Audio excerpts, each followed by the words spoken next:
Good afternoon, everyone. We're very excited to be here at HashiCorp today to share Synchrony's journey in building an automated, resilient, and compliant vault governance model. I'm sure the sessions at this point of the day are all starting to blend together, so we're hoping to make this one stand out by sharing a story that's probably a challenge a lot of you are facing. So over the course of the next 30 minutes, we're going to go over how we went from handling these governance challenges, compliance issues, and outages to a model powered by Splunk that actually helped to empower our developers instead of slowing them down. So let's dive in. I'm Shivani, the Principal Security SRE at Synchrony. So my main focus is automation initiatives, governance frameworks, and overall just secrets management and making sure we can scale security in a resilient manner throughout the enterprise. Hello everyone, good afternoon. I'm Siva. I work as an AVP in Information Security Engineering Division. Here at Synchrony, I'm responsible for building and managing our enterprise HashiCorp Cloud Platform. Between the two of us, we'll share technical solutions and governance frameworks that can actually solve problems and hopefully give you some ideas you can take back to your teams. But first, let me give you a little bit of context about Synchrony. So Synchrony is a leading consumer financial services company with over 90 years of history. We manage more than 70 million active customer accounts and support over 180 billion in purchase volumes. And as a result, being a financial services company, trust is everything for us. So things like compliance and security are not just checkboxes. That's how we earn and keep our customer loyalty. And this is one of the reasons that Vault ended up becoming such a critical priority for us. So we started this journey by building a model which was, again, compliant, resilient, and also at the same time keep up with this type of business. So let's take a look at how we started this. So at Synchrony, our approach to governance was mainly based on three pillars. First off, automation, so that all our dashboards and workflows were consistently automated and remained the same altogether. Next was resilience. We wanted to make sure we were proactively detecting outages and sent out alerts as well. And the last one, compliance. So we wanted to make sure we were aligned with our internal and external stakeholders. Keeping these three pillars in our mind was essential while we started building this model so that we could scale Vault securely throughout the enterprise. Before we started building this, we also listened carefully to the voice of our customers.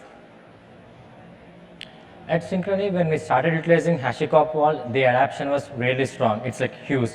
At that moment, we thought of taking a pause and okay, let's talk to our customers and let's see what are the problem statements which they are running into.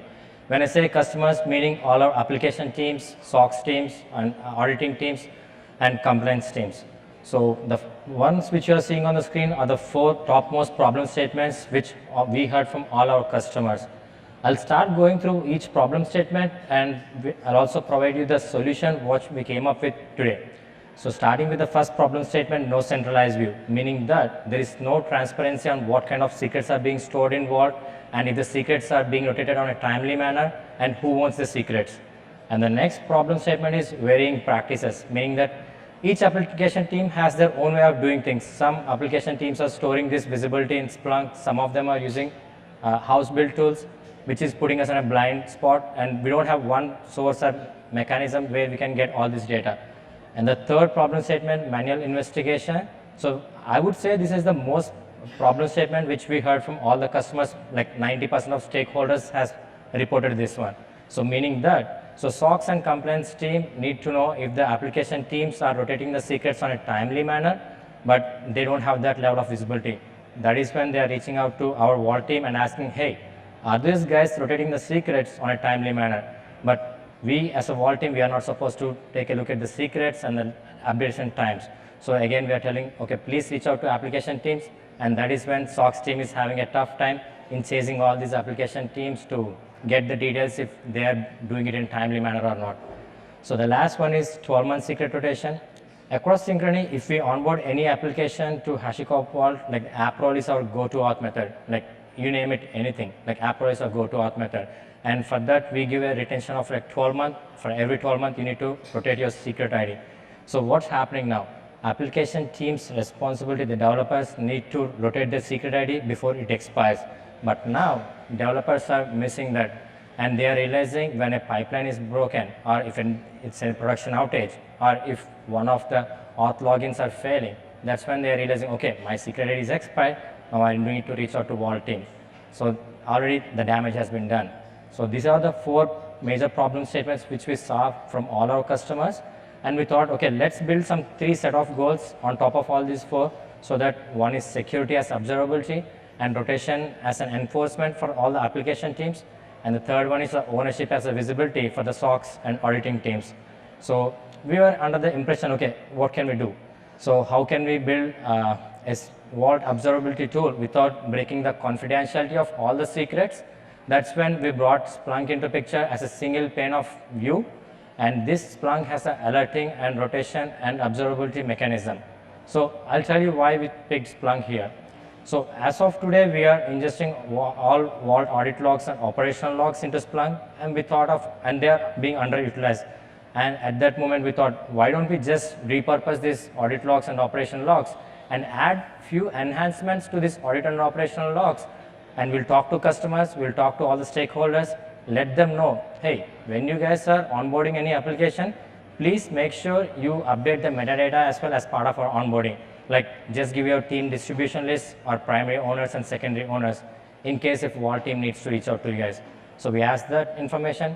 And also the second major factor is when your team is trying to store any secret in KV, please make sure you update the metadata type. You classify what kind of secret it is. That's it. We will take the responsibility. We will take like one more job. Like we will take your job and we'll get the rotation thing to be tracked. So that's the reason we picked up Splunk here. And also when I say proactive alerts here, meaning that as part of this whole Splunk thing, like we are proactively tracking when the secret ID is about to expire, and we are sending the alerts to the application teams. Okay, like your secret ID is about to expire in like 60 to 40 days. So please make sure you renew your secret ID so that you will not have any production outage. And the same thing for secrets, even though those are static secrets, each organization has its own compliance timelines. Like if it's a database password, they need to rotate it for like 1 year, or if it's like an API keys as certificate, they need to rotate for every 2 years. So in order to mitigate all the risks when the secret is expired, we are proactively telling the application teams, we are giving a helping hand to them and telling them like, hey, do this job so that you can keep your application on uptime rather than bringing it down. And once after that is done, it's a big chaos. So the last one, audit ready reports. So this is for completely an auditing team only. So before this Splunk dashboards came into picture, auditing team used to reach out to Vault team and ask like, how many applications have you guys onboarded in Q1? Same thing, Q2 comes, auditing team comes to us, and how many has been onboarded. So in order to mitigate all these things, at that time we used to provide the reports manually, and we thought, okay, let's get rid of this manual work. So that's when this Splunk dashboard came into picture, and audit teams come to this Splunk dashboards. They can just directly download these dashboards. We have leveraged the plugin to auditing teams as well. So for Q1, they'll get the audit report. Q2, they'll get the audit report. Same thing for Q3 and Q4 as well. So yeah. So now let's take a look at how this came together in our architecture. So at Synchrony, we have a hybrid cloud environment, and this essentially meant our on-prem and cloud application teams needed consistent access to a secrets management platform. And this is where Vault came in. Now that we had Vault in place, we wanted to make sure that things were organized, and that's where we started using namespaces. So you can think of namespaces like workspaces that help to create logical isolations between different teams and secrets. So as a result, we were able to establish accountability, and teams were able to own their own secrets. Next, we decided to centralize visibility by combining Vault and audit logs and telemetry data and sending them over to Splunk. So this helped us to look at the performance and operational performance of Vault, and at the same time look for any patterns that were happening throughout the enterprise. Now with the logs and everything sent over to Splunk, we actually had a central location where we could start building the dashboards and also set up alerts so that we can proactively monitor and see if there are any potential risks or outages that can happen. And lastly, we introduced a governance feedback loop. So this system was, this step was actually very essential because this helped us to constantly improve this entire workflow. So at any time, let's say we had to make a policy change. We would just look at the output that we got from the dashboards that were created, and then go ahead and make those changes accordingly. This entire architecture and journey for us at Synchrony took a long time, and let's go through what that looked like step by step. So as I mentioned, it was not a one-time project for us. This whole journey was iterative. We started by identifying the governance gaps. So as Shiva mentioned, we listened to the voice of our customers, and that's where we got a lot of insights on how we can define the problem statement and actually frame some of the main important questions like the blind spots in visibility, outages, and compliance gaps that were happening. So this was a very essential step. Next, we went on to develop the custom Splunk queries. So this is where we were able to dig into the data that was being captured and also automate most of this workflow.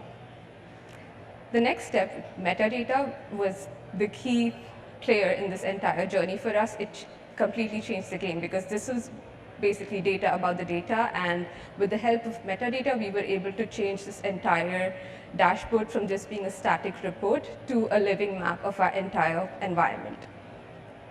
Metadata gave us enough information about who owned what, how things were being organized, and if there were any potential risks that were hidden. And once we had all of this in place, we started creating the dashboards and also creating the alerts along with it. With both of this out of the way, the next key step was communication. So in order to make sure that the adoption stuck, we communicated and had a lot of onboarding programs to involve people and teams in this entire journey with us instead of just imposing it on them at the last minute. Now let's take a look at what was the solution that came out of this. So when I mentioned earlier, in order to address all the problem statements which our customers have mentioned, Splunk is the solution. So now what do we need to do? We have Splunk in-house, so how can we mitigate these problems? So that's when we came up with these 3 dashboards, which really helped ourselves and customers in real-time problem chasing. So in the next slides, I'll go into little depth on the dashboards, but here I'll just give you a quick high level on how these dashboards work on a high level. So the first one, static secret expiry dashboard. So this dashboard tracks all the list of the secrets which are in your Vault namespace, and it also tracks when was the last time the secret has been updated and its metadata as well. So based upon that, it will calculate the age of the secret expiration, and it will proactively send alerts to the application team. Okay, your secret is about to expire. Please make sure you renew your secret in order for your application to be up. Followed by the next one, April secret ID expiry dashboard. So this dashboard will have the list of all the namespaces and its corresponding accessor IDs, and when was the secret ID created and when it is about to expire. Based upon the expiration date, we will calculate the expiration date of the secret ID, and we'll start sending alerts to the application team on a regular intervals like 60 days, last 30 days, or last 20 days.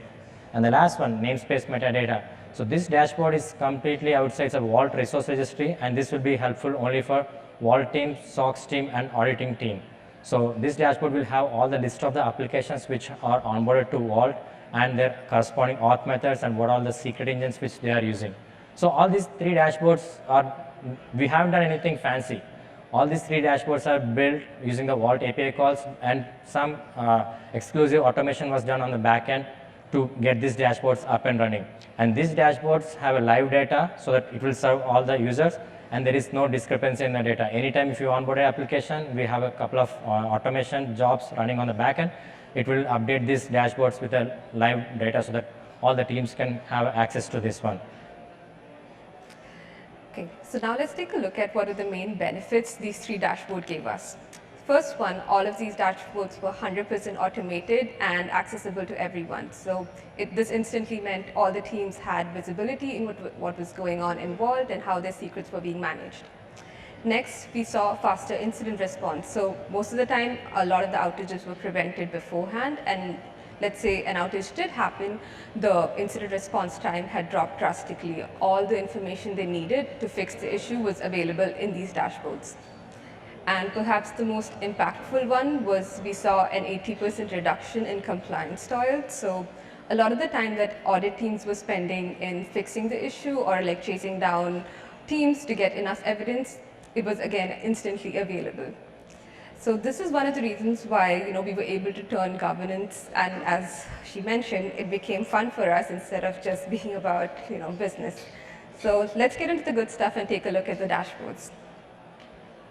So this is the first dashboard. I'll start with the static secret data expiry. So I'll give you the challenge, and subsequently I'll provide you the solution as well. So the challenge here is compliance teams require an annual rotation of the password. Even though those are static secrets, those are meant to be really static secret. They are also supposed to be rotated as per each company policy.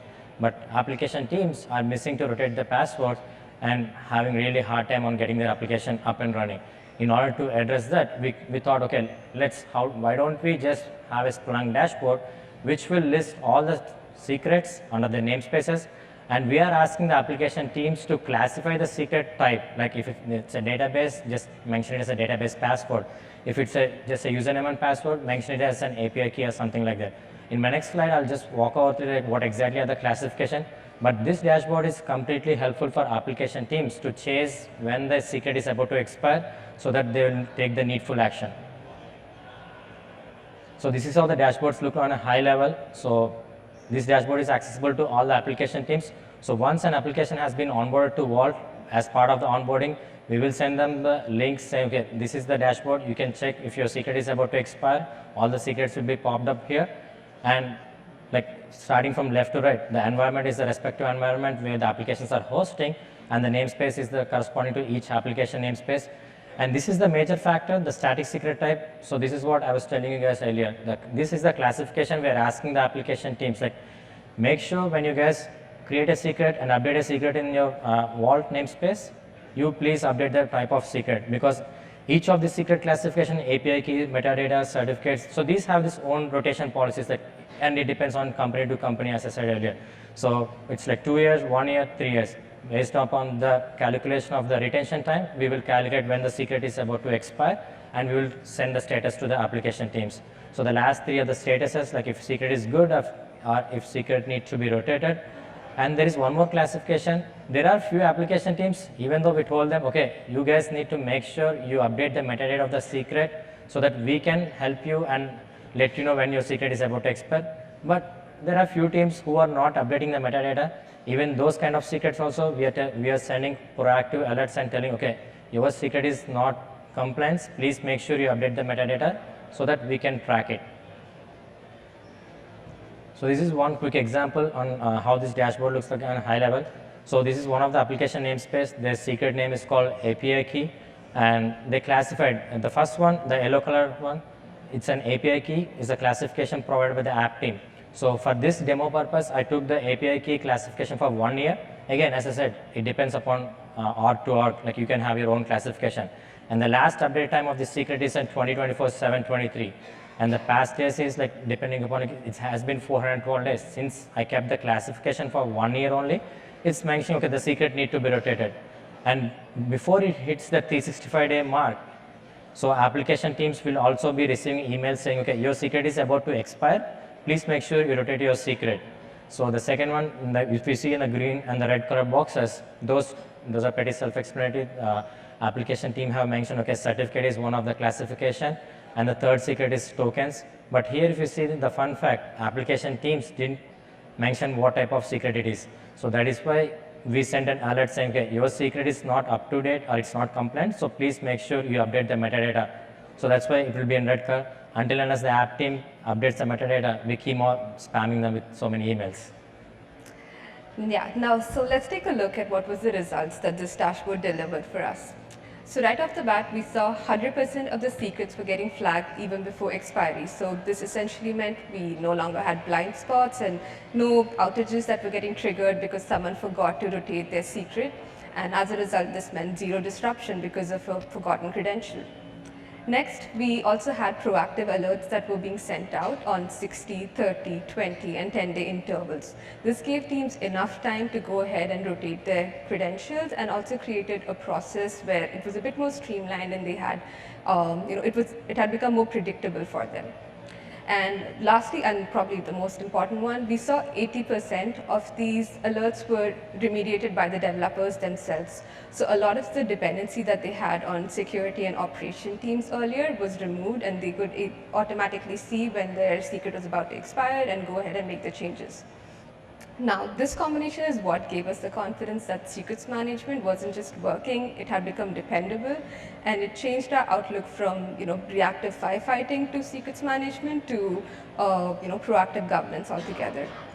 Let's take a look at the next dashboard, which is the app role secret ID. So as mentioned earlier, if any application which is about to onboard to Vault and across Synchrony, app role is the go-to auth method.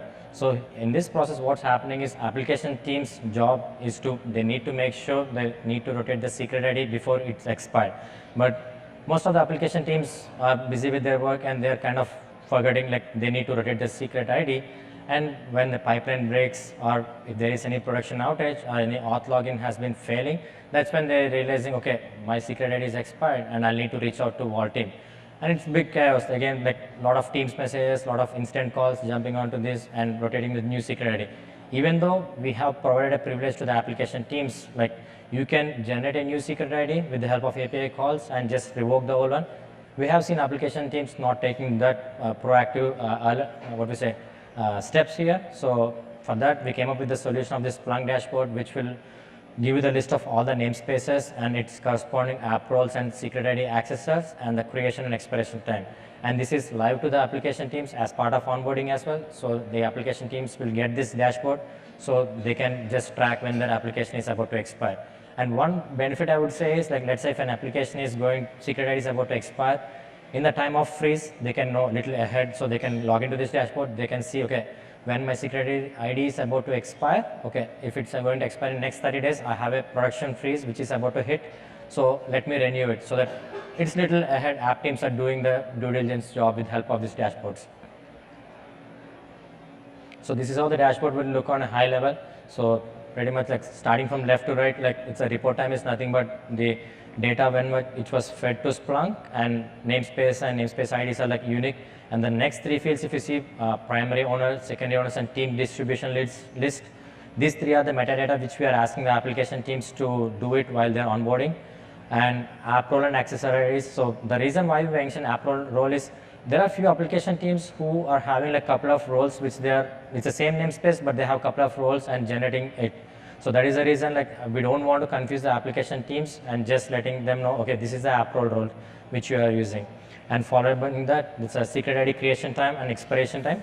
So based upon the expiration time, like, we are calculating the expiration days and handing off to the users. So on high level, this is how the dashboard looks like. I don't want to go into depth on all of this, so I'll just take the example of the second. If you see the third column, so the team distribution list is team2@spf.com, and they have a corresponding app role and the app role accessor ID. And the created time and the expiration days are printed over there. The last column, if you see, that's the interesting one where you need to put a little more attention on. If you see the number 6, so the secret ID is about to expire in 6 days. So when you mean 6, we already have sent application teams, like when it starts hitting the 60 mark, that's when the application teams will start receiving emails. Again, when it starts hitting 45 mark, again, these guys will receive emails. Until unless app team generates a new secret ID and revokes this old one, we keep on sending them emails. So this really helped us, and we did not see any downtime once after this is in live. Now let's take a look at the benefits that this tracker gave us. So the first major benefit was that it was tracking expiry by teams. So they finally had visibility on when the secret IDs were about to expire, or they didn't have to reach out or create a ticket with our operations teams to figure out when they have to update it. The next one was proactive reminders. Again, this gave teams enough time to go ahead and generate a new set of credentials as needed, and at the same time update it in the required fields. So the proactive reminders help them to self-monitor and figure out when they need to paste this. And again, this was also a publicly accessible dashboard, so everybody was able to look at it and figure out when they need to update their credentials. And the last one, and probably the most impactful one, was that we had 0 escalations because an app role or secret ID had expired, and they needed someone to come and jump on a call and generate it for them right away. So this eliminated a lot of the frustration that teams had earlier, and as a result, the downstream business impact had also improved. Now let's take a look at the final dashboard, which is the metadata dashboard. So I would say this metadata dashboard is I'll call it as a Vault resource registry instead of calling as a metadata dashboard. So this dashboard will have the list of all the application namespaces and its corresponding auth methods and secret engines what each application namespace is using. So this dashboard will be helpful only for 3 folks. One is the SOX team and auditing team and compliance team. Sorry, and Vault team itself. So when I say SOX team, like if SOX team notices any alerts or any exceptions in the audit logs, they don't know whom to reach out. That's when they come to this dashboard. Okay, this is the ID and this is the issue. I know whom to reach out based upon the metadata of this dashboard. And auditing teams, so an audit team can come to this dashboard, they can download this dashboard and they can know, okay, how many applications has been onboarded in quarter 2, quarter 3 and quarter 4. And the last but not least, the Vault team. We as a Vault team, we really use this dashboard a lot because as part of this dashboard, I'll show you in the next slide, we'll print all the IDs and everything. So in case of any debugging or troubleshooting issues, so we directly come to this dashboard and we'll know, okay, which application namespace is the one which is causing the trouble here. So these 3 fields are the one which we focus. So this dashboard is really intact to us. Anytime we onboard a new namespace, we have a automation playbook running, like it's a cron schedule based, so it will update this dashboard like every time. So these 3 are like namespace IDs and configuration IDs. These are unique for all the applications. So if you see on the focus on last 3 fields, if you see the auth app role, Kubernetes auth and secret engine, this is where we are printing out all the applications app role. Let's say if your namespace is having an app role of LDAP or Kubernetes auth, we'll print out all the IDs here. And secret engines, like we'll print out if you are using AWS. Right now you're seeing just cubbyhole and KV and identity just this. Like tomorrow if you come and if you enable database secret engine or AWS secret engine, those IDs also will be printed out here. I'll just give I'll take a 30 seconds and just tell you a quick example how this dashboard really helped us. So for one scenario, we enabled the LDAP secret engine for one of the application team, and at that time, the service account password rotation has been failed. We are trying to troubleshoot, okay, we are trying to know, okay, which namespace this service account password rotation has been failed. And in Splunk, the fun fact is you can't see which namespace it has been failed. So we really scrambling our heads, okay, which namespace this belongs to. That is when this dashboard helped us. Like we took the ID which the service account has been failed, we came to this dashboard, just search for this ID and you'll know, okay, which namespace this belongs to, and that's when we reached out to application team and okay, your LDAP secret engine rotation has been failed. So it really helped us on the lifetime. Yeah, so let's take a look at the benefits that the namespace metadata dashboard gave us. So the first one was it helped to capture a lot of the namespace metadata information automatically. So the business value was simple. We no longer had to wait for someone to manually find and collect the data and reconcile it and get the meaning out of it. It was already readily available. All the information we needed about ownership, usage, consumption, it was all right there. And this meant we had like one single accurate source of truth finally. Next, it helped us with incident recovery. So a lot of the time that was being spent in the detective work that was happening during an incident, we didn't have to do that because we knew who owned what, we knew how their secrets were being stored inside Vault, what all engines they were using. All that information was readily available and we were able to move to resolution right away. Next, we were able to prevent misconfiguration and orphan namespaces. So orphan namespaces can be like having an unlocked door, so it can just go unnoticed until it becomes a compliance issue. So it's just better to make sure that we have ownership defined right away. And as Shiva mentioned in his example, having that clear ownership helped us a lot when it came to incidents as well. And the last one, it helped to speed up audits and governance modeling. So a lot of the time that was being spent by audit teams to chase evidence and talk to the required teams, they were able to cut down a lot of that time and just directly get the information here. So dashboards were just one part of the story.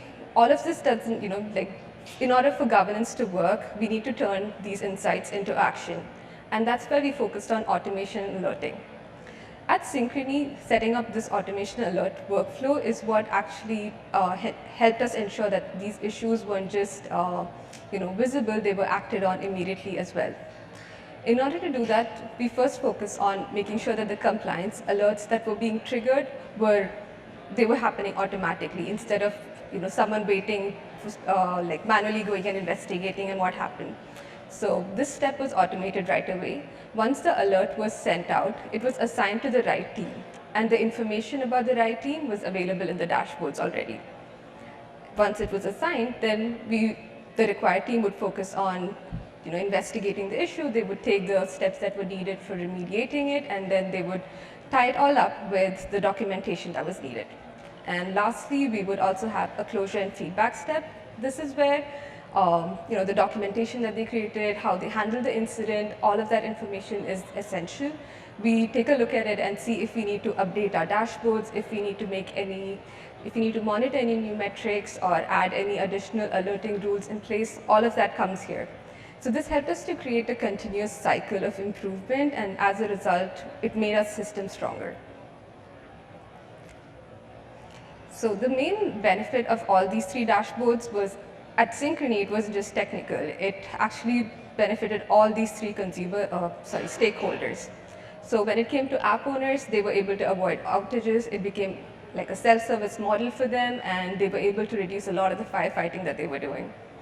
When it came to governance and audit teams, a lot of the manual time that was being spent in audits, it became a lot more streamlined and evidence was readily available, so they were able to cut down a lot of hours. When it came to leadership, they finally had a measurable business outcome. They were able to have a stronger compliance posture. They were able to, have fewer escalations land on their desk and also see reduced risk exposure. So obviously, all of these teams benefited differently, but together it helped us to create a culture of trust and resilience around Vault. And this sort of culture didn't happen for us overnight. It was a pretty long journey, and we'd like to share a few lessons with anyone who likes to go on this journey. So I would recommend starting small and iterative. Don't wait for perfection. Talk to your teams, get as much feedback as you can, and constantly keep improving these dashboards. Next is engaging with security and operations earlier. So a lot of the adoption, if you're aligned right in the beginning, you can avoid a lot of the friction at later stages. Then automate beyond detection. So don't just stop at automating just after you found the issue. Try and automate the entire life cycle, so including things like triggering the remediation steps that are needed, any steps that are involved in the whole triage process, documentation, all of it. And the last one, which is key, communication and collaboration. So governance needs to be part of your daily ritual. It can't just be a one-time effort. So encouraging cross-team collaborations, getting feedback, as I mentioned from the first step, that all of this ties in. It's really helpful to have all of it. Then let's take a look at what's next in our journey. So with the dashboards in the place, this is our future roadmap looks like. So as I mentioned earlier, we are sending emails actively to the application teams. Instead of sending emails, we are planning to integrate with the ServiceNow alerts, since we are capturing the configuration IDs and configuration names. Why to send the emails? Because people might miss the emails. So if we open an incident against the CA IDs and CA names in the ServiceNow, someone from their application team will take the ownership and just do the needful and close the incident. So that's the plan of our roadmap. And next one is that we are planning to send the Teams and Slack alerts as well. And third one is we are planning to integrate with the PKI secret engine and start rotating our internal certificates with the help of PKI secret engine. So you might be having a question like, how can we get this started? So it's pretty much this is the 5 steps I would say. Onboard all your applications into Vault, ask your application teams to provide the metadata without any failures, and enable the auditor telemetry logs, push the logs into any of your observability tool. It shouldn't be any Splunk. It's up to your organization. You can use Splunk, anything else. And the third one is to build the dashboards, use the Vault API calls and build the dashboards on the backend. And fourth one is build compliance into workflows. So there is one aspect where you can include the compliance. So if you have any DevOps pipelines going on for the application teams, and if a secret ID is about to expire, just don't let the pipeline to deploy. Just tell the application team, okay, your secret ID is about to expire. First, go ahead, just get your secret ID renew, and then come back to the deployment part. And the last one is just scale the feedback with the loops. Get feedback from your application team and see what they're up to, and continue to work on it and just build out and happy partnership with the application teams. So just to wrap it up, this was Synchrony's journey in how we went from automating Vault governance, how it went from being seen as a bottleneck to becoming recognized as a business enabler for us. As I wrap it up, I'd like to take a moment to thank a couple of folks who helped make this happen for us. So Dan and Kurt, our HashiCorp account team, for their continuous guidance and partnership. Tony and Jackson for helping us prepare for HashiCorp and bringing this story to life, and our manager Jonathan and our incredible team at Synchrony for helping us deliver this program. We'd love to, be really grateful for all your support, and thank you all for joining us today. Thank you everyone for joining here. I'll be around if you guys want to know like how did we build this whole thing. We can walk through all this thing. Thanks everyone.